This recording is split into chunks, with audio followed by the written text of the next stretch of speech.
রাসূলুল্লাহ সাল্লাল্লাহু আলাইহি ওয়াসাল্লাম আমাদের রাত সম্পর্কে অনেক গুরুত্বপূর্ণ শিক্ষা দিয়েছেন।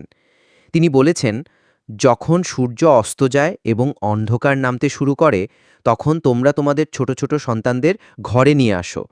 কারণ এই সময়ে শয়তানরা চারদিকে ছড়িয়ে পড়ে এবং মানুষের ক্ষতি করার চেষ্টা করে। কিছু সময় পার হয়ে গেলে তাদের বাইরে যেতে দাও। এছাড়াও তোমরা যখন ঘরের দরজা বন্ধ করবে, তখন বিসমিল্লা বলবে, কারণ আল্লাহর নাম নিয়ে বন্ধ করা দরজা শয়তান কখনো খুলতে পারে না। যখন তোমরা বাতি নিভাবে, পানির পাত্র ঢেকে রাখবে এবং খাবারের পাত্র ঢেকে রাখবে, তখন বিসমিল্লা বলবে, কারণ যদি কোনো খাবার বা পানীয় খোলা থাকে, তাহলে শয়তান সেগুলো ব্যবহার করতে পারে বা ক্ষতি করতে পারে। শুধু তাই নয়, রাসূলুল্লাহ সাল্লাল্লাহু আলাইহি ওয়াসাল্লাম বলেছেন, তোমরা রাতে ঘুমানোর আগে সূরা ইখলাস, সূরা ফালাক এবং সূরা নাস পড়ে হাতের তালুতে ফু দিয়ে শরীর মুছে নেবে। এতে আল্লাহ তোমাদের রাতভর নিরাপত্তা দিবেন। আরেকটি হাদিসে এসেছে, যে ব্যক্তি আয়াতিল কুরসি পড়ে ঘুমায়, সে সারা রাত আল্লাহর হেফাজতে থাকে এবং শয়তান তার কাছাকাছি আসতে পারে না।